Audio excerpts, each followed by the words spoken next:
তিনি ছিলেন এক যোদ্ধা, এক বীর নেতা, যিনি ইতিহাসের পাতায় অমর হয়ে আছেন। সালাউদ্দিন আইয়ুবী এক নাম, যে নাম শুনলে কাঁপত ক্রুসেডারদের হৃদয়। দুর্ভেদ্য দুর্গ, রক্তক্ষয়ী যুদ্ধ আর কৌশলের অপূর্ব নিদর্শন ছিল তার জীবন।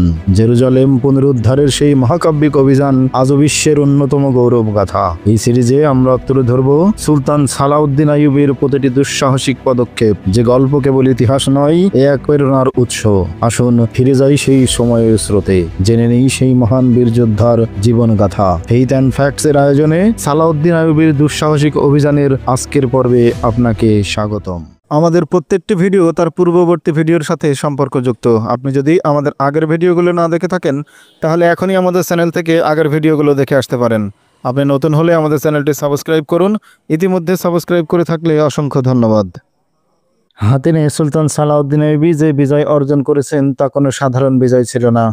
সাতজন খ্রিস্টান সম্রাট ঐক্যবদ্ধ হয়ে সুলতান আইয়ুবীর সামরিক শক্তিকে চিরতরে খতম করতে এবং তারপর মক্কা মদিনা দখল করতে এসেছিল, কিন্তু ফল হয়েছে উল্টো।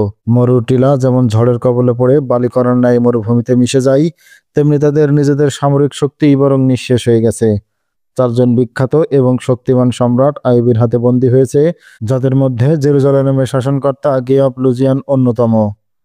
খ্রিস্টান বাহিনীর মনোবল ভেঙে গেছে এবং আইয়ুবীর বাহিনীর মনোবল চাঙ্গা হয়ে উঠেছে। যুদ্ধ শেষ হয়ে গেছে, তবে গেরিলা অপারেশন এখনো চলছে।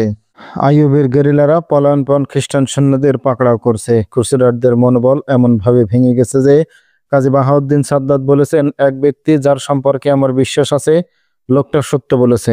আমাকে বলেছে সে নিজ চোখে দেখেছে মুসলিম বাহিনীর একজন সৈনিক 30 জন খ্রিস্টান সৈন্যকে এক রশিতে বেঁধে নিয়ে আসছিল। এমন তো একাধিক দৃশ্য দেখা গিয়েছিল। একজন মুসলিম সৈনিক কয়েকজন করে খ্রিস্টান সৈন্যকে নিরস্ত্র করে হাঁকে নিয়ে আসছে। কোনো ইউরোপীয় ঐতিহাসিক ক্রুসেডারদের পরাজয়ের এরূপ একাধিক কাহিনী বর্ণনা করেছেন এবং সুলতান সালাউদ্দিন আইয়ুবীর সামরিক যোগ্যতার প্রশংসা করেছেন। হাতিন এবং তার আশেপাশে এবং আরো দূরে যেখানে যুদ্ধ সংঘটিত হয়েছিল, সেই মাইলের পর মাইল বিস্তৃত অঞ্চলে ক্রুসেডারদের লাশ পড়ে আছে। গুরুতর আহতরা ছটফট করে করে প্রাণ হারিয়েছে। সাধারণ আহতরাও মারা গেছে, কারণ তার জখম নয়, পিপাসাই। লোহা পরিহিত নাইটদের নিরাপত্তা বল্লমগুলো উত্তপ্ত চুলায় পরিণত হয়ে তাদের মৃত্যুর কারণ হয়ে দাঁড়িয়েছে। এই কালের এক ঐতিহাসিক অ্যান্থনি ওয়েস্ট সেকালের ঐতিহাসিকদের সূত্রে লিখেছেন, হাতিনের রণাঙ্গনে লাশের সংখ্যা ছিল 30,000-এরও অধিক। লাশগুলো তুলে আনার কোনো ব্যবস্থা করা হলো না। তাদের যেই সব সহকর্মী জীবিত ছিল তারা হয়তো বন্দী হয়ে গিয়েছিল, নতুবা ছিন্ন ভিন্ন হয়ে পালিয়ে গিয়েছিল। অ্যান্থনি ওয়েস্ট আরও লিখেছেন, তাদের লাশগুলো চিল শকুন এবং শিয়াল কুকুরেরা খুঁয়ে ফেলেছিল। দিন কয়েকের মধ্যেই লাশগুলো হাড়ের কঙ্কালে পরিণত হয়ে গিয়েছিল।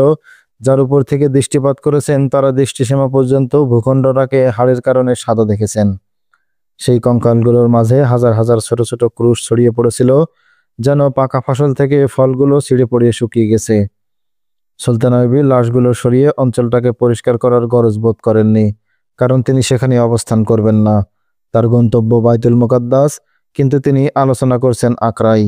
আকরার বড় ক্রুশটা সুলতানের তাঁবুর বাইরে পড়ে আছে। তার মহান মহাফেজ পাদ্রী মৃত্যুবরণ করেছেন। ক্রুসেডারদের মনোবল ভেঙে যাওয়ায় এটিও একটি কারণ।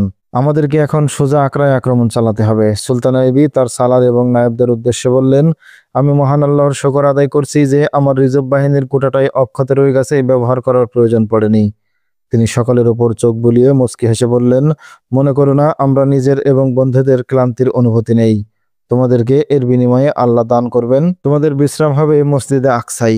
আমরা যদি এখানে বিশ্রামের জন্য বসে পড়ি, তাহলে ক্রুসেডাররা জড়ো হয়ে সতেজ এবং প্রস্তুত হয়ে যাবে। আমি তাদেরকে জখম পরিষ্কার করারও সুযোগ দিতে চাই না। সালারগণ খানিকটা বিস্মিত হন। তাদের আশা ছিল এবার সুলতান আইয়ুবী বাইতুল মুকাদ্দাস অভিমুখে অগ্রযাত্রার আদেশ দেবেন, অথচ তিনি কেনা আকরা আক্রমণের ইচ্ছার কথা ব্যক্ত করলেন। খ্রিস্টানদের বড় ক্রুশটা তাদের পেছনে রাখা আছে। তিনি ক্রুশটার প্রতি তাকান এবং কিছুক্ষণ তাকিয়ে থাকেন। উপস্থিত লোকজন চুপচাপ বসে আছে। হঠাৎ তিনি দ্রুত সালারদের দিয়ে মুখ ফিরিয়ে বলে ওঠেন, আমার বন্ধুগণ, এটা দুটি বিশ্বাসের যুদ্ধ। এটা হক এবং বাতিলের সংঘাত। এই ক্রুশটার উপর জমাট হয়ে থাকা রক্ত দেখো। এই রক্ত হযরত ঈসার নয়। এই রক্ত সেই পাদ্রীরও নয়, যাকে খ্রিস্টান জগৎ এই ক্রুশের মহাফেজ বলে বিশ্বাস করে। এই রক্ত সেই পাদ্রীদেরও নয়, যারা এত বড় ক্রুশটাকে যুদ্ধের ময়দানে এনে রেখেছিল। এরা সকলে আল্লাহর সৈনিকদের হাতে প্রাণ হারিয়েছে, কিন্তু এই রক্ত তাদের একজনেরও নয়। এই রক্ত অসত্যের রক্ত। এই রক্ত ভিত্তিহীন বিশ্বাস এবং মানুষের গড়া চিন্তা চেতনার রক্ত। সুলতান আইবের কণ্ঠে আবেগের জোশ সৃষ্টি হয়ে গেল। তিনি বললেন, আমি প্রতিটি যুদ্ধাভিযান জুমার দিন শুরু করে থাকি। অগ্রযাত্রা জুমার দিন করি। জুমা বরকতময় দিন। আমি প্রতিটি অভিযান জুমার খুতবার সময় শুরু করি, কারণ এই সময়টা দোয়া কবুলের সময়। তোমরা যখন দুশমনের সঙ্গে লড়াইরত থাকো, তোমাদের উপর তীর বৃষ্টি হতে থাকে, দুশমনের মিনজানিকগুলো তোমাদের উপর আগুন এবং পাথর বর্ষণ করতে থাকে, সে সময় জাতির প্রতিজন মানুষ আল্লাহর দরবারে হাত তুলে তোমাদের নিরাপত্তা এবং বিজয়ের জন্য প্রার্থনা করতে থাকে। তোমরা কি দেখনি, আমি এই যুদ্ধের জন্য রওনা দিয়েছিলাম জুমার দিন এবং জুমার দিন যুদ্ধ শুরু করেছিলাম। এখন তোমরা বিজয়ী। তোমাদের প্রতি আল্লাহর সন্তুষ্টি আছে। এটা আমাদের সুমহান বিশ্বাস এবং চিন্তা চেতনার জয়। এই যুদ্ধ ছিল চাঁদ বনাম ক্রুশের যুদ্ধ। চাঁদ তারা জয়লাভ করেছে। আমি তোমাদেরকে এই কথাগুলো কেন বলেছি? এই জন্য বলছি যে তোমাদের মধ্যে কারো যদি বিশ্বাস সংক্রান্ত কোনো সন্দেহ থেকে থাকে, তাহলে তা দূর হয়ে যাবে। আমরা আল্লাহর রশিকে আরো শক্তভাবে ধারণ করব। তোমাদের বোধহয় অবাক লাগছে আমি আকরা আক্রমণের সিদ্ধান্ত কেন নিয়েছি। আবেগের কথা বলতে হলে তার কারণ, ক্রুসেডাররা একবার আমাদের পবিত্র মক্কা এবং মদিনা অভিমুখে অগ্রযাত্রা করেছিল। প্রিন্স আরনাত মক্কা থেকে প্রায় 2 কোষ পর্যন্ত পৌঁছে গিয়েছিল। আমি আরনাত থেকে পবিত্র মক্কার প্রতি কুনজরে তাকাবার প্রতিশোধ নিয়ে ফেলেছি।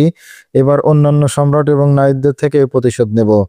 আকরা তাদের মক্কা, আমি নগরীটা পদানত করব। মসজিদে আকসার যে অবমাননা চলছে তার প্রতিশোধ নেব। আর সামরিক বিচারের বাইতুল মুকাদ্দাসের আগে আকরা জয় করা এই কারণে জরুরি যে তাতে ক্রুসেডারদের মনোবল ভেঙে যাবে। সুলতান আইবি বিশাল একটা নকশা, যেটি তিনি নিজ হাতে প্রস্তুত করে রেখেছিলেন, খুলে সকলের সামনে মেলে ধরলেন এবং হাতিনের উপর আঙুল রেখে বললেন, এখন তোমরা এখানে। তিনি আঙুলটা এমনভাবে দ্রুত আকরার দিকে নিয়ে যান যেন কিছু কর্তন করার জন্য খঞ্জরের আগা চালালেন। বললেন, ক্রুসেডারদের শাসন ক্ষমতাকে 2 ভাগে বিভক্ত করে আমি এর মধ্যখানে এসে পড়ব। আকরায় দখল প্রতিষ্ঠিত করে টায়ের, বৈরুত, হিফা, আসকালান এবং ক্ষুদ্র ক্ষুদ্র সকল উপকূলীয় নগর এবং পল্লীকে ধ্বংস করে দেব। সামরিক বেসামরিক কোনো খ্রিস্টানকে সেই সব অঞ্চলে থাকতে দেব না। উপকূলীয় অঞ্চলগুলোর দখল এই কারণেও জরুরি যে ইউরোপের আরো কতিপয় সম্রাট তাদের খ্রিস্টান ভাইদের সাহায্যার্থে সৈন্য, অর্থ এবং সামরিক সরঞ্জাম প্রেরণ করবে। উপকূল তোমাদের দখলে থাকলে দুশমনের কোনো রণতরী কূলে ভিড়তে পারবে না। এখান থেকে আমরা বাইতুল মুকাদ্দাস অভিমুখে রওনা হব। আমাদেরকে যুদ্ধ অব্যাহত রাখতে হবে।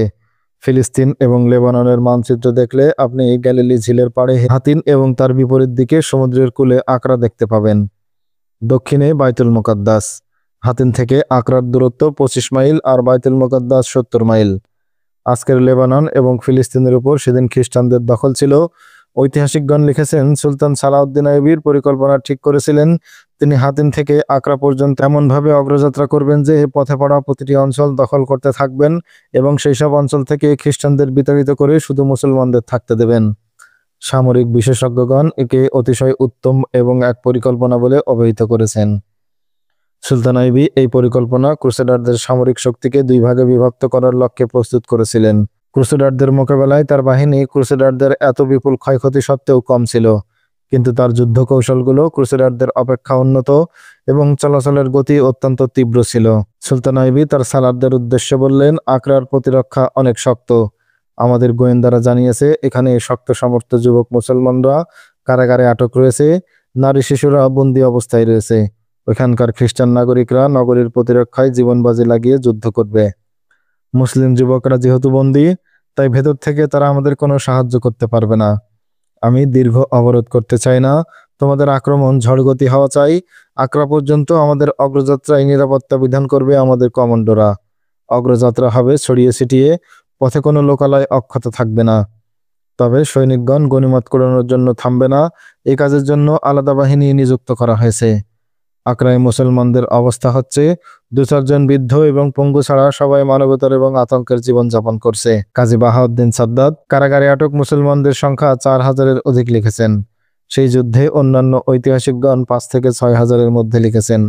মোট কথা, আকরা মুসলমানদের জন্য কারাগারে পরিণত হয়েছিল। কোনো মুসলমানদের বোন কন্যা নিরাপদ ছিল না। ক্রুসেডারদের উদ্দেশ্য ছিল মুসলমানরা চলমান লাশে পরিণত হয়ে যাক এবং তাদের শিশুদের মধ্যে ধর্ম এবং জাতীয়তার অনুভূতি জাগ্রত না হোক। সেখানকার মসজিদগুলো বিরান হয়ে গিয়েছিল। 1187 সালের 4 জুলাইয়ের পর ক্রুসেডাররা সেখানকার মুসলমানদের উপর অত্যাচারের মাত্রা বাড়িয়ে দিয়েছিল। এতদিন যেসব মুসলমান নিজ ঘরে অবস্থান করার সুযোগ পেয়েছিল তাদেরও ধরে ধরে উন্মুক্ত কারাগারে নিক্ষেপ করা হলো। সে ছিল এক ধরনের বেগার ক্যাম্প। এখানে মুসলমানদের দ্বারা পশুর ন্যায় কাজ করানো হতো। 1187 সালের 4 জুলাইয়ের পর আর তাদের বের হতে দেওয়া হয়নি। তাদের কঠোর পাহারা বসিয়ে দেওয়া হলো। তা থেকেই হতভাগ্যরা অনুমান করে নিয়েছিল খ্রিস্টানরা কোথাও পরাজয় ঘটেছে কিংবা ইসলামী ফৌজও তাদের নগরী অবরোধ করেছে। মহিলারা আল্লাহর দরবারে মিনতি করতে শুরু করলো। কারাগারের বাসিন্দাদের মধ্যে নতুন মাত্রায় বেদনার ছায়া নেমে গেল। মায়েরা দোয়ার জন্য অবশ সন্তানদের হাত উচ্চে তুলে ধরে বলতে শুরু করলো, বেটা বলো, হে আল্লাহ আপনি ইসলামকে বিজয় দান করুন। হে আল্লাহ আপনি ইসলামকে বিজয় দান করুন। বলো, হে আল্লাহ আপনি বাইরের মুসলমানদেরকে হিম্মত দান করুন যেন তারা আমাদেরকে জালেমদের এই লোকালয় থেকে বের করে নিতে পারেন। হাজার হাজার শিশু, হাজার হাজার নারী আল্লাহর সমীপে হাত তুলে দোয়া করছে, অকল ফরিয়াদ জানাচ্ছে। শিশুরা তাদের মায়েদের কান্না দেখে তাদেরও কাঁদতে শুরু করে দিয়েছে। তবে অবলা নারী এবং অবশ শিশুদের এই কন্দন রোলের সঙ্গে হান্টারের শব্দও ভেসে আসছে। তারা তাকিয়ে দেখে বিপুল সংখ্যক নতুন কয়েদি নিয়ে আসা হচ্ছে। এই নগরীর সেসব মুসলিম বাসিন্দা যারা এতদিন আপন আপন বাড়িঘরে বসবাস করছিল, তাদের নারী এবং শিশুদেরকে নিয়ে আসা হয়েছে। তাদেরই উপর হান্টারের আঘাত হানা হচ্ছে। 6 কি 7 জুলাই মধ্যরাতের পর হঠাৎ নগরীতে হট্টগোল শুরু হয়ে যায় এবং কোনো কোনো স্থান থেকে অগ্নিশিখা উত্থিত হতে শুরু করে। শা শা করে তীর এসে এই মুক্ত কারাগার পর্যন্ত আঘাত হানতে শুরু করে। এই কারাগারের চারিদিকে শুষ্ক কাটা এবং রশির জালের বেড়া দেওয়া। রাতে চারিদিকে স্থানে স্থানে বাতি জ্বালিয়ে রাখা হয়েছে যাতে বন্দীদের গতিবিধি পর্যবেক্ষণ করা যায়। এক বন্দী বাইরে থেকে আসা একটি তীর তুলে আনে এবং বাতির আলোয় নিয়ে পরীক্ষা করে চিৎকার করে ওঠে, আমি এই তীর চিনি, এটি ইসলামী ফৌজের তীর। এমন সময় বেড়ার জলের ফাঁক গলিয়ে শা করে অপর একটি তীর এসে বিঁধে যায় লোকটির বুকে। কোনো এক খ্রিস্টান শান্তি বন্দীকে চুপ করানোর জন্য তীরটা ছুড়েছে। শহর জেগে উঠেছে। নগরী এবং দুর্গের পাঁচিলের উপর দৌড়ঝাঁপ, হট্টগোল উত্তরোত্তর বৃদ্ধি পাচ্ছে। ধনুক থেকে তীর বের হওয়ার শব্দ হয়ে চলেছে। বাইরে আল্লাহু আকবার তাকবীর ধ্বনি আকাশ বাতাস কাঁপিয়ে তুলেছে। একটু পরপর দ্রাম দ্রাম শব্দ কানে ভেসে আসছে। এগুলো বড় বড় পাথর পতনের শব্দ, যা কিনা সুলতান আইয়ুবের সৈন্যরা মিনজানিকের সাহায্যে পাঁচিলের উপর নিক্ষেপ করছে। এটি সুলতান সালাউদ্দিন আইয়ুবের শহর অবরোধ। তবে অবরোধের চেয়ে আক্রমণটাই বেশি। শহরে অগ্নিগোলা নিক্ষেপ, মিনজানিক ছাড়াও ফটক এবং পাঁচিলের ওপর ভারী পাথর নিক্ষেপকারী বড় মিনজানিকও ব্যবহার করা হচ্ছে। উঁচু উঁচু মাচান সঙ্গে নিয়ে আসা হয়েছে। এক একটি মাচানের 10 জন থেকে 20 জন করে সৈনিক দাঁড়াতে পারে। সেগুলোর নিচে চাকা লাগানো উট এবং ঘোড়া এগুলো টেনে এনেছে। এই চলমান মাচানগুলো দেয়াল পর্যন্ত নিয়ে যাওয়া হচ্ছে। কিন্তু খ্রিস্টানরা নগরীর প্রতিরক্ষায় প্রাণান্তর যুদ্ধ করছে। সাধারণ জনগণও সৈনিকদের কাঁধে কাঁধ মিলিয়ে যুদ্ধ করছে। তারা সুলতান আইয়ুবের চলমান মাসালগুলোর উপর বৃষ্টির মতো তীর ছুড়ে ছুড়ে মুসলিম সৈন্যদের খতম করে চলেছে। যেই মাসানগুলো প্রাচীরের সন্নিকটে পৌঁছে গেছে, খ্রিস্টান সৈনিকরা সেগুলোর উপর জ্বলন্ত প্রদীপ এবং তরল দাহ্য পদার্থের পাতিল ছড়ে তাদের ভস্য করে দিচ্ছে। ভেতরের বন্দিশালায় হাজার হাজার কয়েদি সমর কণ্ঠে লা ইলাহা ইল্লাল্লাহ জিকির করছে। মহিলারা চোখের পানি ছেড়ে দিয়ে মহান আল্লাহর দরবারে আকুতি করতে। হঠাৎ একজন অতি উচ্চ কণ্ঠে বলে উঠল, নাসরুম মিনাল্লাহি ওয়া ফাতহুন কারীব, আল্লাহর সাহায্য এবং বিজয় নিকটে। সঙ্গে সঙ্গে সকল নারী এবং শিশু, পুরুষের কণ্ঠ এক কণ্ঠে পরিণত হয়ে গেল, যা যুদ্ধের হট্টগোল থেকে অধিক উচ্চ হয়ে দেখা দেয় এবং বিকট শব্দের রূপ ধারণ করে শহরময় ছড়িয়ে পড়ে। 2-3 জন প্রহরী ভেতরে প্রবেশ করে বন্দীদের চুপ করানোর চেষ্টা করতে শুরু করে। 3-4 জন উত্তেজিত কয়েদি উঠে প্রহরীদের উপর ঝাঁপিয়ে পড়ে। ফটক খোলা ছিল। অবশিষ্ট কয়েদিরা কারাগার থেকে বেরিয়ে যাওয়ার চেষ্টা করে, কিন্তু তীর বৃষ্টি সামনের লোকগুলোকে মাটিতে ফেলে দেয়। পরক্ষণে অনেকগুলো ঘোড়া ছুটে আসে। আরোহীদের হাতে বর্শা ছিল। পলায়নপর কয়েদিরা ভেতরে ঢুকে পড়ে। যারা পেছনে রয়ে যায় তারা আরোহীদের বর্শার আঘাতে শহীদ হয়ে যায়। বন্দীদের পলায়ন প্রচেষ্টা ব্যর্থ হয়ে যায়। নারী এবং শিশুরা আল্লাহর দরবারে সিজদায় লুটিয়ে পড়ে। তারপর সম্মস্বরে কালেমা তাইবা জিকির করতে শুরু করে। রাতভর সুলতান আইয়ুবের জানবাজ সৈন্যরা প্রাচীর পর্যন্ত পৌঁছে যাওয়ার এবং প্রাচীরে ছিদ্র করার কিংবা সুড়ঙ্গ খনন করার জন্য সম্মুখে অগ্রসর হতে থাকে। আর উপর থেকে খ্রিস্টানরা তাদের উপর তীর, পাথর এবং আগুন নিক্ষেপ করতে থাকে। সুলতান আইয়ুব অনুপম কুরবানি দিয়ে যাচ্ছেন। নগরীর প্রাচীরের এক স্থানে বড় মিনজানিকের সাহায্যে ভারী ভারী পাথর নিক্ষেপ করে যাচ্ছেন। রাত পোহাবার পর দেখা গেল প্রাচীরের উপর সবখানে সবদিকে আকরার সাধারণ মানুষ এবং সৈনিকরা মাছের ন্যায় চেয়ে আছে। তারা তীর বর্ষণ করছে। আরো দেখা গেল প্রাচীরের এক স্থানে ফাটল ধরেছে। সুলতান আইয়ুব ঘোড়ার পিঠে চড়ে সামান্য পেছনে এক স্থানে দাঁড়িয়ে পরিস্থিতি অবলোকন করছেন। তিনি আদেশ করেন, যেখান থেকে দেয়াল ফাটল ধরেছে তার উপর এবং ডান বাম থেকে দুশমনের উপর তীর বর্ষণ করো। তিনি অপর দিককার তীরন্দাজদেরও তলব করে উক্ত স্থানে নিয়োজিত করেন। সুড়ঙ্গ খননকারী বাহিনীদের বলেন, তোমরা দৌড়ে প্রাচীরের কাছে পৌঁছে যাও। জানবাজ সৈন্যরা পৌঁছে গেছে। প্রাচীরের উপর এত অধিক এবং এত তীব্র গতিতে তীর বর্ষিত হচ্ছে যে উপরের লোকদের পক্ষে মাথা তোলাও কঠিন হয়ে পড়েছে। জানবাজরা প্রাচীরের এতটুকু ছিদ্র করে ফেলেছে যে সেই ছিদ্র পথে দু একজন লোক একসঙ্গে অতিক্রম করতে পারবে। মুসলিম সৈনিকরা এত আবেগপ্রবণ হয়ে উঠেছে যে তারা কোনো আদেশ ছাড়াই ছুটে একজন একজন করে ভেতরে ঢুকে যেতে শুরু করেছে। খ্রিস্টানরা প্রাচীরের উপর থেকে নিচে নেমে আসতে এতটুকু সময় ব্যয় করে ফেলে যে ইতিমধ্যে বহু মুসলমান সৈন্য ভিতরে ঢুকে পড়েছে। খ্রিস্টানরা প্রাণপণ মোকাবেলা করে, কিন্তু আকরার নির্যাতিত মুসলিম নারী শিশুদের ফরিয়াদ আরশ পর্যন্ত পৌঁছে গেছে। সুলতান আইয়ুবের শক্তি মূলত এটিই ছিল। নগরীর ভেতরে হুলস্থুল শুরু হয়ে গেছে। খ্রিস্টানদের বড় ক্রুশ মুসলমানদের কবজায় চলে গেছে এবং তাদের প্রধান মুহাফেজ মারা গেছেন। এই সংবাদ আগেই সেখানে পৌঁছে গিয়েছিল। হাতিনের যুদ্ধ থেকে পালিয়ে যাওয়া খ্রিস্টান সৈন্যরাও এ নগরীতে এসে পৌঁছেছিল। কিছু জখমী সৈন্য এসেছে। তারা নিজেদের পরাজয় এবং পিছু হাঁটার ঘটনাকে যৌক্তিক প্রমাণিত করার জন্য অত্যন্ত ভীতিকর গুজব ছড়িয়ে দিয়েছে। সুলতান আইয়ুবের জানবাজরা যখন নগরীর প্রাচীর ভেঙে ফেলে এবং অপ্রতিরোধ্য বানের ন্যায় ভেতরে ঢুকতে শুরু করে, তখন সেই গুজবের প্রতিক্রিয়া দেখা দেয়। সৈন্যদের মোকাবেলায় অবতীর্ণ হয়েছে বটে, কিন্তু সাধারণ জনগণের মাঝে হুলস্থুল শুরু হয়ে গেল। তারা নগরী ছেড়ে পালানোর জন্য ফটকগুলোর উপর আছড়ে পড়ে এবং সৈনিকদের বাধা সত্ত্বেও 2-3টি দরজা খুলে ফেলে। মুসলিম আরোহী সেনারা কমান্ডারদের আদেশে দ্রুত গতিতে ঘোড়া হাঁকায়। দলে দলে ফটক অতিক্রমকারী জনসাধারণকে পিছে পিছে ঘোড়াগুলো ভেতরে ঢুকে পড়তে থাকে। এবার মুজাহিদদের স্রোত কেউ ঠেকাতে পারল না। নগরীর প্রতিটি দ্বার খুলে গেছে। ক্রুসেডাররা অস্ত্র সমর্পণ শুরু করেছে। এখনো সূর্য অস্ত্র যায়নি। আকরার শাসনকর্তা সুলতান সালাউদ্দিন আইয়ুবের সম্মুখে দণ্ডায়মান। তিনি খ্রিস্টান বাহিনীর সেনাপতি কমান্ডারদের এক স্থানে দাঁড় করিয়ে রেখে নিজে সেই জায়গাটিতে চলে যান যেখানে হাজার হাজার নিরপরাধ মুসলমান বন্দী অবস্থায় পড়ে আছে। প্রহরীরা পালিয়ে গেছে। বন্দীরা ফটক এবং দড়ির জাল ছিন্ন করে বেরিয়ে যাওয়ার চেষ্টা করছে। সুলতান আইয়ুব তাদের থেকে বেশ দূরে দাঁড়িয়ে যান। এগুলো মানুষ তো নয়, মানুষের লাশ। নারী এবং শিশুদের দেখে তার চোখ বেয়ে অশ্রু গড়িয়ে পড়ে। যাও, রশিগুলো কেটে দাও, ওদেরকে মুক্ত করে দাও। সুলতান আইয়ুব দীর্ঘশ্বাস ছেড়ে বললেন, আর তাদেরকে বলো না আমি শহরে আছি, আমি তাদেরকে মুখ দেখাতে পারবো না। সুলতানের আদেশ পেয়ে কয়েকজন অশ্বারোহী দ্রুত গতিতে ছুটে যায়। তারা কারাগারের কাঠের বেড়া ভেঙে ফেলে। কয়েক স্থানে রশির জাল কেটে পেছনের ঝোপঝাড় কাটা সরিয়ে দেয়। কয়েদিরা হুড়মুড় করে বেরিয়ে আসতে শুরু করে। এটা যেন এক মুহূর্তেও থাকার জায়গা নয়।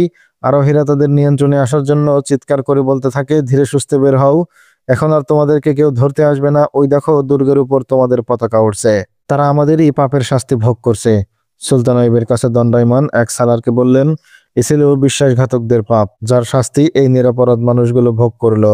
যারা আপন দিনের শত্রুদেরকে বন্ধু হিসেবে বরণ করলো, তারা একটু ভাবলো না তাদের জনগণের পরিণতি কি হবে।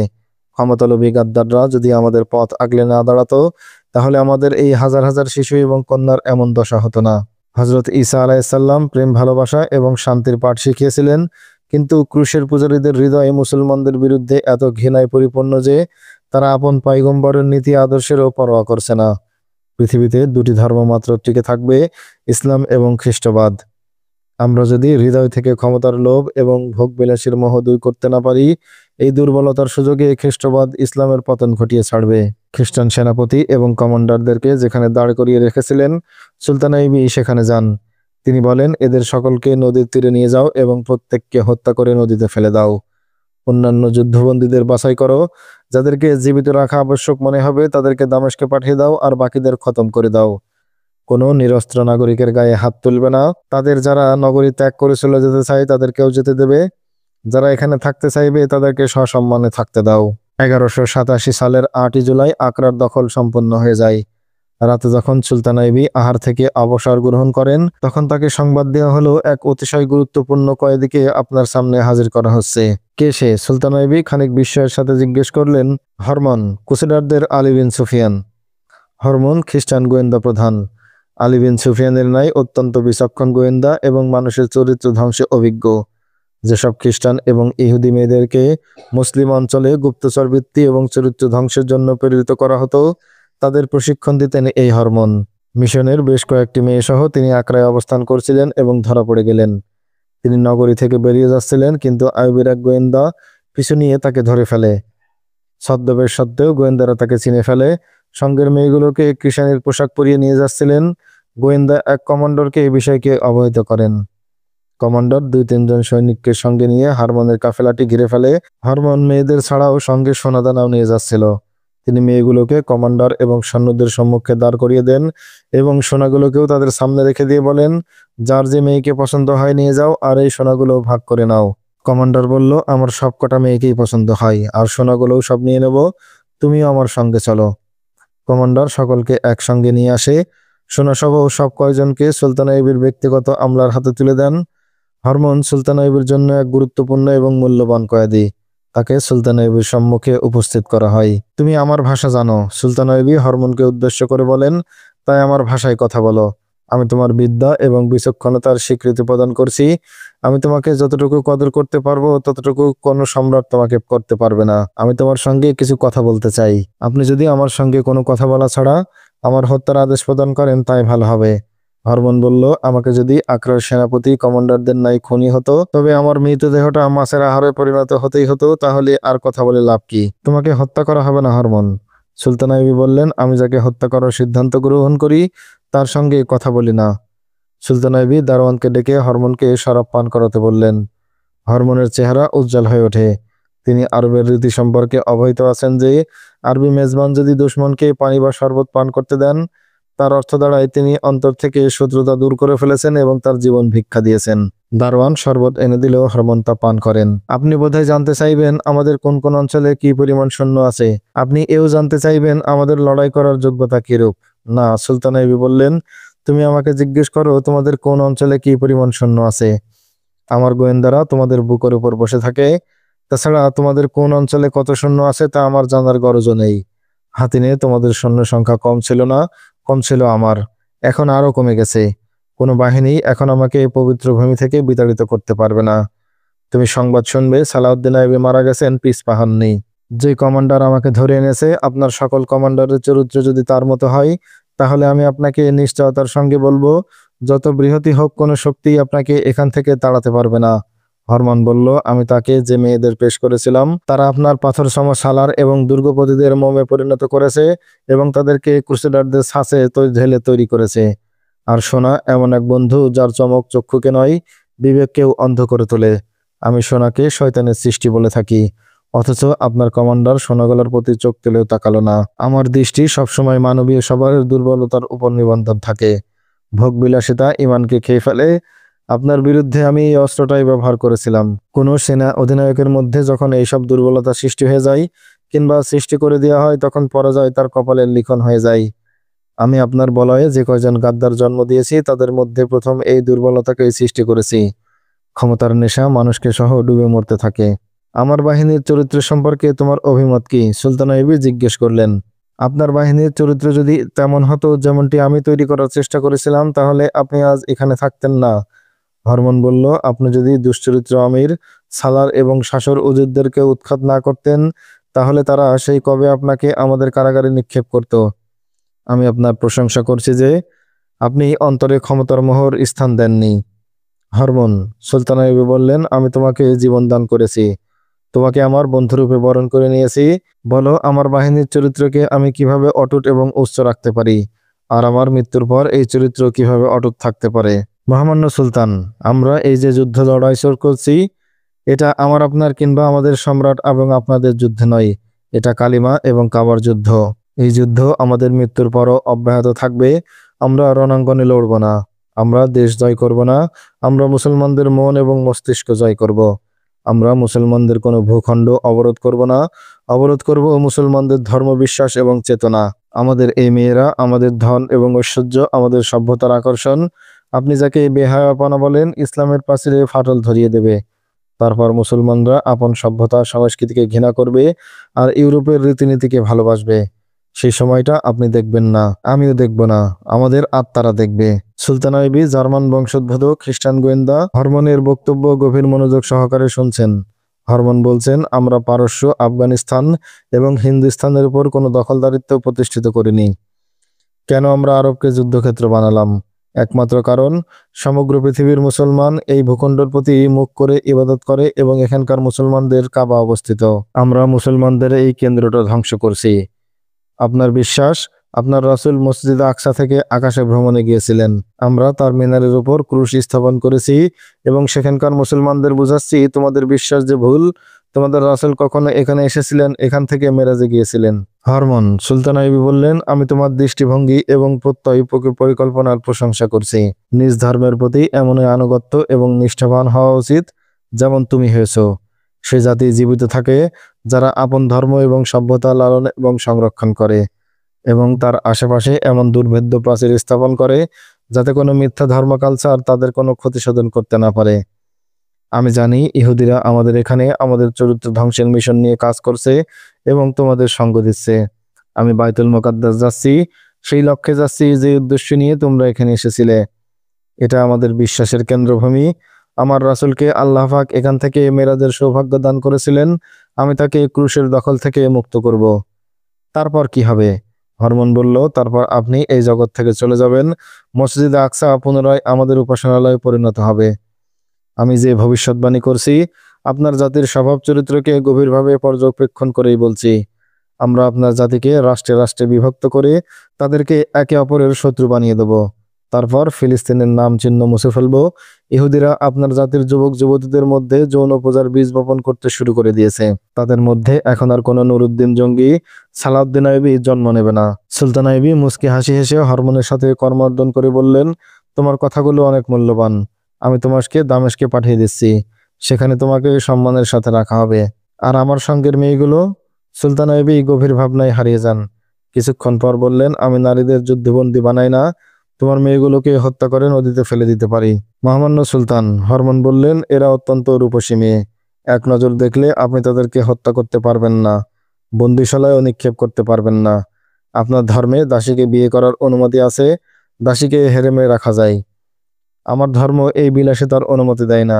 সুলতান আইয়ুবী বললেন, আমি নিজের ঘরে কিংবা কোনো মুসলমানের ঘরে সাপ পুষতে দিতে পারি না। কিন্তু তাদের তো কোনো অপরাধ নেই। হরমন বলল, এই কাজের জন্য তাদেরকে শৈশব থেকে প্রস্তুতি নেওয়া হয়েছিল।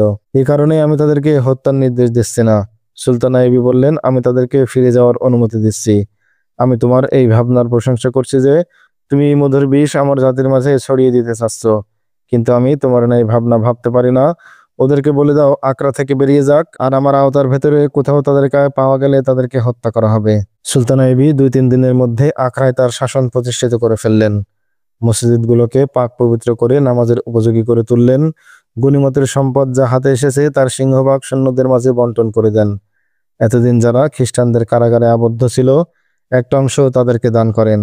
কিন্তু সুলতানের সব ভাবনা চিন্তা ফিলিস্তিনের মানচিত্রের উপর নিবন্ধ হয়ে আছে। তার আঙ্গুলি লেবানন এবং ইসরায়েলের কুল ঘেঁষে ঘেঁষে এগিয়ে চলেছে। তার মন মস্তিষ্কের উপর বাইতুল মুকাদ্দাস চেপে বসে আছে। এই দিক ওদিককার কোনো খবর তার নেই। বাহিনীর কোন ইউনিট কোথায় অবস্থান করছে তার জানা আছে। কমান্ডো সেনাদের বন্টন বিন্যাস বেশ উন্নত এবং জুৎসই ছিল। প্রতিটি ইউনিটের সঙ্গে তার যথারীতি যোগাযোগ আছে। সুলতানে আলী মাকাম সুলতান আইয়ুবী হাসান ইবনে আবদুল্লাহর কথা শুনতে পান। হাসান মানচিত্র থেকে চোখ না সরিয়ে এই সুলতান আইয়ুবী বললেন, যা বলার তাড়াতাড়ি বলে ফেলো। আমার হাতে সময় নেই যে প্রতিটি কথা রাষ্ট্রীয় রীতিনীতি অনুসরণ করে শুনবো, বলবো। আর আমার মাকাম সেদিন উচ্চ হবে যেদিন আমি বিজয়ী বেশে বাইতুল মুকাদ্দাসে প্রবেশ করব। ত্রিপলি থেকে খবর এসেছে সম্রাট রিমান মারা গেছেন। আহত ছিল? না সুলতান। হাসান ইবনে আবদুল্লাহ উত্তর দেন, লোকটা অক্ষত এবং সুস্থই ত্রিপলি গিয়ে পৌঁছেছিল। পরদিন নিজ কক্ষ থেকে তার লাশ পাওয়া গেছে, বোধহয় আত্মহত্যা করেছে। লোকটা এত আত্মমর্যাদা সম্পন্ন ছিল না। সুলতান আইয়ুবী বললেন, আগেও কয়েকবার পরাজয় বরণ করে ময়দান থেকে পালিয়েছিল। যাকগে, আমি তার মৃত্যুতে দুঃখ প্রকাশ করছি। লোকটা আমাকে হত্যা করার জন্য হাসিসিদের দ্বারা 3 বার আক্রমণ করিয়েছিল। ঐতিহাসিকগণ রিমন্ডের মৃত্যুর নানা কারণ উল্লেখ করেছেন। কাজী বাহাউদ্দিন সাদ্দাত ফুসফুসের ব্যাধির কথা লিখেছেন, কিন্তু অধিকাংশ ঐতিহাসিক লিখেছেন হাসিসিরা তাকে বিষ খাইয়েছিল। রিমান অসৎ চরিত্র এবং কুটিল মনের খ্রিস্টান শাসক ছিল। মুসলমানদেরকে গৃহযুদ্ধে জড়ানোর হীন কারসাজিতে তারও হাত ছিল। খ্রিস্টান শাসকদের মাঝেও পরস্পর বিরোধী সৃষ্টি করতে কুণ্ঠিত হতো না। তার সখ্যতা ছিল হাসান বিন সাবার ফেদাইনদের সঙ্গে। সুলতান আইয়ুবের উপর একাধিক সংহারী আক্রমণ করেছিলেন। 1-2 খ্রিস্টান সম্রাটকে ফেদাইনদের দ্বারা হত্যা করবার চেষ্টা করেছিলেন, কিন্তু সফল হননি। সেই যুগের ঐতিহাসিকদের অপ্রকাশিত পাণ্ডুলিপি থেকে ইঙ্গিত পাওয়া যায় রিমান্ড জোটের শরিক সম্রাটদের সঙ্গে বড় ক্রুশ হাতে রেখে শপথ করে পরে হাতিনের ময়দান থেকে পালিয়ে গিয়েছিল। ত্রিপলি পৌঁছার পরদিনই তার কক্ষে তাকে মৃত পাওয়া যায়।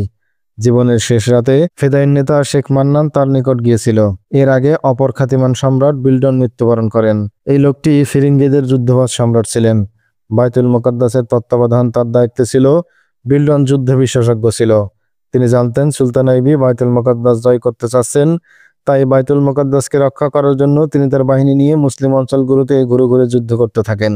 এটা তার যোগ্যতার প্রমাণ যে তিনি ইয়াজউদ্দিন, সাইফুদ্দিন এবং গুমাস্তুদ্দিনকে ঐক্যবদ্ধ করে সুলতান আইবির বিরুদ্ধে যুদ্ধে জড়িয়ে দিয়েছিলেন এবং নিজের এই রণময়দানকে যুদ্ধ সাজ সরঞ্জাম, মদ, সোনামাণিক্য এবং সুন্দরী মেয়েদের দ্বারা সুগঠিত করতে থাকেন।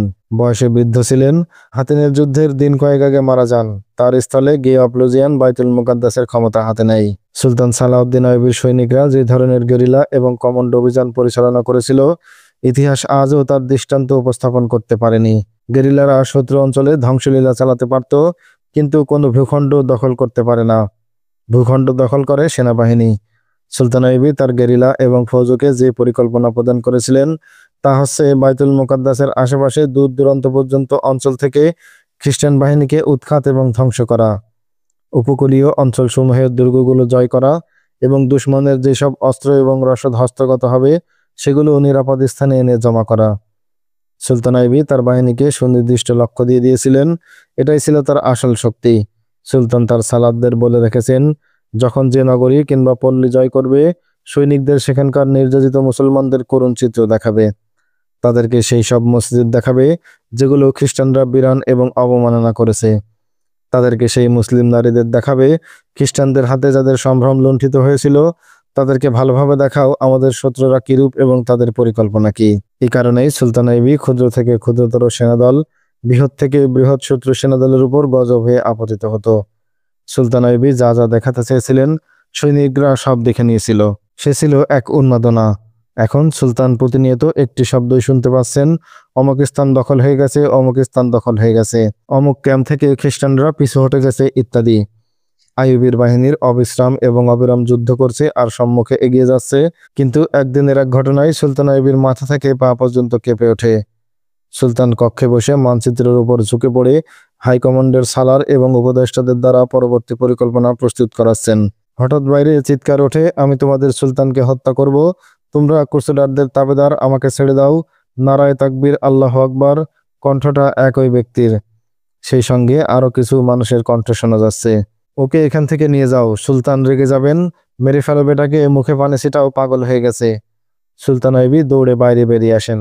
তার ধারণা ছিল কোনো খ্রিস্টান সৈনিক হবে হয়তো, কিন্তু এসে দেখেন তারই ফৌজের এক কমান্ডার, যার হাত দুটো রক্তে লাল হয়ে গেছে, গায়ের কাপড় চোপড়ও রক্তে ভেজা, চোখ দুটো রক্তের ন্যায় লাল, ঠোঁটের দু কোণা থেকে ফেনা বেরোচ্ছে। চারজন লোক তাকে জাপটে ধরে আছে, তারপরও আটকে রাখতে পারছে না। এই ওকে ছেড়ে দাও, সুলতান আইবি গর্জন করে উঠলেন। সুলতান, কমান্ডার ক্রুদ্ধ কণ্ঠে বললেন, এখানে এসে তোমার সকল সৈন্যদের আত্মমর্যাদাহীন হয়ে পড়েছে। কাফেররা কোনো জীবিত বেরিয়ে যাচ্ছে, তুমি আমাদের সুলতান সেজে বসে আছো। যেসব মুসলিম নারী এবং শিশু কারাগারে পড়েছিল, তুমি কি তাদেরকে দেখেছো? সুলতান আইবির রক্ষী বাহিনীর কমান্ডার ছুটে গিয়ে উক্ত কমান্ডারের মুখে হাত চেপে ধরে। সে কমান্ডারের বাহু ধরে এত জোরে ধাক্কা মারে যে লোকটা তার কাঁধের উপর উঠে সুলতান আইবির সম্মুখে গিয়ে পড়ে। বাধা দিও না, ওকে বলতে দাও। সুলতান আইবি পুনরায় গর্জে উঠে বললেন, এদিকে আসো বন্ধু, আমাকে বলো তারা তোমাকে কেন ধরে রেখেছে। তথ্য বের হয় লোকটা এক বাহিনীর কমান্ডার ছিল। তাকে সদ্য কারামুক্ত মুসলিম পরিবারগুলোতে খাদ্যদ্রব্য ইত্যাদি রিলিফ পৌঁছানোর এবং রুগ্ন চিকিৎসকদের কাজে অর্পণ করা হয়েছিল। এই কাজের জন্য 100 সৈনিকের 2টি বাহিনী তৈরি করা হয়েছিল। এই কমান্ডার মুসলমানদের ঘরে ঘরে যেতে থাকে। সেই সূত্রে খ্রিস্টানরা মুসলমানদের উপর কিরূপ নির্যাতন করেছিল তার বিবরণ জানতে পারে। অত্যন্ত বেদনাদায়ক এবং লজ্জাস্কর কাহিনী। কমান্ডার তার বাহিনীর সৈনিকদের ক্রাকের মসজিদগুলো পরিষ্কার করতে দেখে। এক মসজিদ থেকে 2জন নারীর বিবস্ত্র গলিত লাশ উদ্ধার হয়। এই কমান্ডাররা তাও নিজের চোখে দেখতে পায়। সৈনিকরা লাশ দ্রুত মসজিদ থেকে বের করে আনে। তার চোখ থেকে অশ্রু গড়াতে শুরু করে। একজন বলে, এরা আমাদের বোন, কন্যাদের এরূপ অমানবিক আচরণ করে, আর আমাদের সুলতান কিনা তাদেরকে পরিবার পরিজন সহ এখান থেকে নিরাপদে চলে যাওয়ার অনুমতি দিয়ে দিলেন। কমান্ডারের মাথায় রক্ত চড়ে যায়। কিছু দূর সম্মুখে অগ্রসর হওয়ার পর সে 15-20টি মেয়েকে যেতে দেখে। তার এক সহকর্মী কমান্ডার কয়েকজন সৈনিক সহ তাদের পাহারা দিয়ে নিয়ে যাচ্ছে। কমান্ডার সঙ্গীকে জিজ্ঞেস করে, এরা কারা? তোমরা এদের সঙ্গে হাঁটছো কেন? এরা সেই মেয়ে যারা মিশর এবং সিরিয়ায় গাদ্দার তৈরি করেছিল। সঙ্গী উত্তর দেয়, এদের নেতা হরমোন ধরা পড়েছে, সবাই খ্রিস্টান। সুলতান এদের নেতাকে কারাগারে আটক করে এদের ব্যাপারে আদেশ করেছেন নগরী থেকে বের করে দূরে কোথাও কোনো খ্রিস্টানদের হাতে তুলে দিতে, যারা আকরা থেকে পালিয়ে যাচ্ছে। আর তোমরা এদেরকে জীবিত রেখে আসবে? কমান্ডার জিজ্ঞেস করলো। হ্যাঁ, আদেশটা এমনই পেয়েছি। এরা কি আমাদের সেই বন্ধুর চেয়েও বেশি পবিত্র, যাদের উলঙ্গ লাশ মসজিদ থেকে উদ্ধার করা হয়েছে এবং যাদেরকে কারাগারে আটক রেখে নিগৃহীত করা হয়েছিল? সঙ্গী কমান্ডার দীর্ঘশ্বাস ছেড়ে বলল, আমি তো হুকুমের গোলাম। কমান্ডার দাঁড়িয়ে যায় এবং কাফেলার গমন দেখতে থাকে। হঠাৎ তাকবীর বের হয়ে তার দিকে ছুটে যায়। সে চিৎকার করে বলে ওঠে, আমি কারো অনুগত নই। সে এত তীব্র গতিতে তরবারি চালায় যে মুহূর্তের মধ্যে 3-4টি মেয়ের মাথা দেহ থেকে বিচ্ছিন্ন হয়ে যায়। রক্ষী কমান্ডার তাকে ধরার জন্য ছুটে যায়। মেয়েরা চিৎকার করে এদিক ওদিক পালাতে শুরু করে। ইতিমধ্যে ধাওয়া করে কমান্ডার আরও 3-4টি মেয়েকে হত্যা করে ফেলে। এক সৈনিক তাকে ধরার জন্য এগিয়ে গেলে বর্ষার ন্যায় তরবারিটা তার পেটে ঢুকিয়ে দেয়। তারপর আর কেউ তার কাছে ঘেঁষতে পারেনি। এই মানসিক অবস্থা নিয়েই কমান্ডার নগরী থেকে বেরিয়ে যায়। সে কয়েকজন খ্রিস্টানকে শহর ছেড়ে চলে যেতে দেখে তাদের উপর আক্রমণ করে বসে। সামনে যাকে পেল তাকে হত্যা করে ফেললো এবং তাকবীর ধ্বনি দিয়ে বলতে থাকে, আমি আত্মমর্যাদাহীন নই, আল্লাহু আকবার। কমান্ডারের ডাক চিৎকার শুনে কয়েকজন সৈনিক এগিয়ে আসে। তারা সকলে মিলে ঘেরাও করে কমান্ডারকে ধরে ফেলে। তাকে টেনে হেঁচড়ে সুলতান আইয়ুবের ভবনের অবস্থান করছিলেন তার নিকট দিয়ে নিয়ে যাচ্ছিল। একজন বলল, একে সুলতানের আমলাদের হাতে তুলে দাও, ব্যবস্থা যা নেয়ার তারাই নেবেন। অপরাধ গুরুতর, সুলতানের আদেশ লঙ্ঘন। সুলতান নিরস্ত্র নাগরিকের উপর হাত তুলতে বারণ করে দিয়েছিলেন। কমান্ডার চিৎকার করতে থাকে। তার চিৎকার শুনে সুলতান আইয়ুবী বাইরে বেরিয়ে আসেন। সুলতান ঘটনাটা বিস্তারিত শোনেন। বিক্ষুব্ধ কমান্ডারের অভিযোগ অনুযোগ ও ধৈর্য সহকারে শ্রবণ করেন। সকলে আশঙ্কা করছিল সুলতান তাকে কয়েদখানায় নিক্ষেপ করবেন, কিন্তু না, সুলতান লোকটাকে বুকে জড়িয়ে ধরে ভেতরে নিয়ে যান। তাকে শরবত পান করান এবং বুঝিয়ে দেন, আমাদের উদ্দেশ্য খ্রিস্টানদের হত্যা করা নাই। আমাদের লক্ষ্য প্রথম কেবলাকে মুক্ত করে এই পুণ্যভূমি থেকে ক্রুসেডারদের বিতাড়িত করা। কমান্ডারের মানসিক অবস্থা ভালো নাই। সুলতান তাকে ডাক্তারের হাতে তুলে দেন। সৈনিকদের এত আবেগপ্রবণ হওয়া উচিত নয়, সুলতান আইয়ুবী তার সালার এবং উপদেষ্টাদের বলেন। কিন্তু ঈমান উন্মাদনার পরিসীমা পর্যন্ত পোক্ত হওয়া দরকার। আমাদের এই কমান্ডার হুঁশ জ্ঞান হারিয়ে ফেলেছে। মুসলমান যদি আপন দিনের শত্রুদের দেখে উন্মাদ হয়ে যায়, তাহলে ইসলামের পতাকা সেই পর্যন্ত পৌঁছে যাবে যেখানে গিয়ে এই ভূখণ্ডের পরিসীমা সমাপ্ত হয়েছে। হরমোনের যে মেয়েরা এই কমান্ডারের হাত থেকে রক্ষা পেয়ে পালিয়ে গিয়েছিল, তাদের দুজন সমুদ্রকূলে পৌঁছে যায়। সমুদ্র দূরে ছিল না, তারা ভয়ে থরথর করে কাঁপছে। তারা আশ্রয়ের সন্ধান করছে। তারা এক স্থানে চুপচাপ বসে পড়ে। খানিক পর একখানা নৌকা কুড়ে এসে ভিড়ে। মাল্লা দুজন তৃতীয়জন অফিসার গোছের লোক। ইনি সুলতান আইয়ুবীর নৌবাহিনীর অফিসার আল ফারেস। নৌবাহিনীর প্রধান হলেন আব্দুল মুহসিন। তার পরবর্তী পদের আমির হলেন হিসামউদ্দিন লুলু। সুলতান আইয়ুবের আদেশে নৌবহর, যার হেডকোয়ার্টার আলেকজান্দ্রিয়ায়, রোম উপসাগরে টহল দিচ্ছিল। ইউরোপের খ্রিস্টানদের জন্য যদি সেনা সাহায্য এবং রসদ সরঞ্জাম ইত্যাদি আসে, তাহলে তাদের জাহাজগুলোকে পথেই যেন প্রতিহত করা হয়। হিসামউদ্দিন লুলু ভারত মহাসাগরে অবস্থান করছিলেন। সুলতান আইয়ুবী যেহেতু উপকূলীয় অঞ্চলগুলো দখল করতে চাচ্ছিলেন, তাই মিশরী নৌবহরকে নির্দেশনা প্রেরণ করেন যেন 6টি সামরিক জাহাজ কূলে ভিড়িয়ে দেওয়া হয়। এগুলো যুদ্ধ জাহাজ, যাতে মিনজানিক ছাড়াও অভিজ্ঞ তীরন্দাজ এবং লড়াকু সৈনিক ছিল। নৌবাহিনীর প্রধান আব্দুল মহসিন আল ফারেসকে কমান্ডার নিযুক্ত করে 6টি জাহাজ প্রেরণ করেন। আল ফারেস তারও একটি জাহাজ থেকে নৌকায় নেমে উপকূলে চলে আসে। তিনি নির্দেশনা গ্রহণের জন্য সুলতান আইয়ুবের নিকট যাচ্ছিলেন। কূলে অবতরণ করে তিনি কৃষাণীর পোশাক পরিহিত 2টি মেয়েকে দেখতে পান। আল ফারেস তাদের কাছে গিয়ে জিজ্ঞেস করেন, তোমরা কারা, এখানে কি করছো? তারা উত্তর দেয়, আমরা যাযাবর গোত্রের মেয়ে, যুদ্ধের কবলে পড়ে আশ্রয়হীন হয়ে পড়েছি। আমাদের বহু পুরুষ মারা গেছে, অন্যরা এদিক ওদিক পালিয়ে গেছে, আর আমরা লুকিয়ে লুকিয়ে পালিয়ে বেড়াচ্ছি। এক মেয়ে বলল, খ্রিস্টানদের এই জন্য ভয় করি, তারা আমাদের মুসলমান মনে করে আর মুসলমানরা মনে করে খ্রিস্টান। আমরা এখন নিরুপায়, নিরাশ্রয়। তোমরা মুসলমান না খ্রিস্টান? আমাদের যিনি মালিক হবেন তার ধর্ম যা, আমাদের ধর্ম তাই হবে। অপর মেয়ে বলল, আমাদেরকে কারো না কারো হাতে বিক্রি হতেই হবে। আল ফারেজ নৌযুদ্ধে অভিজ্ঞ এবং অস্বাভাবিক সাহসী কমান্ডার। তদুপরি তিনি খোশ মেজাজের প্রাণবন্ত পুরুষ। এসব গুণের কারণে তিনি সকলের প্রিয়ভাজন। সেকালে তার মতো একজন পুরুষ একসঙ্গে 2-3টি করে স্ত্রী রাখত, কিন্তু তিনি এখনও বিয়েই করেননি। সময়টা ছিল যুদ্ধ বিগ্রহের। আলফারেজকে মাসের পর মাস সমুদ্রে কাটাতে হচ্ছে। দীর্ঘ সময় পর্যন্ত স্থল চোখেই দেখা পড়ে না। প্রতিটি নৌজাহাজের কাপ্তান স্ত্রীকে সঙ্গে রাখছেন। আলফারেজ তাদেরকে বলল, আমি তোমাদেরকে বিক্রি করব না, মিশরে নিয়ে যাব এবং দুজনকেই বিয়ে করে নেব। মেয়েরা পরস্পর মুখ চাওয়াচাই করল। চোখে চোখে কথা বলে কিছু একটা সিদ্ধান্ত নিয়ে ফেলে। তারা আলফারেজের আশ্রয় গ্রহণ করতে সম্মতি জ্ঞাপন করে। আলফারেজ মেয়ে দুটোকে নৌকার মোল্লাদের হাতে তুলে দিয়ে বলে, এদেরকে আমার জাহাজে নিয়ে আমার কক্ষে রাখো এবং খাবার দাও। পরে ওদের ওখানে রেখে দিয়েই আমার জন্য অপেক্ষা করো। মেয়ে দুটোকে নৌকায় তুলে দিয়ে আলফারেজ আকরা অভিমুখে রওনা হয়ে যায়। কি ঘটতে যাচ্ছে আলফারেজের জীবনে? খ্রিস্টান গোয়েন্দা মেয়ে দুটি বা আলফারেজের সঙ্গে কি ব্যবহার করবে? জানতে হলে অপেক্ষা করুন আমাদের পরবর্তী ভিডিওর। সেই পর্যন্ত সকলে ভালো থাকবেন। দেখা হবে নতুন ভিডিওতে। আল্লাহ হাফেজ। আসসালামু আলাইকুম আ রহমতুল্লাহ।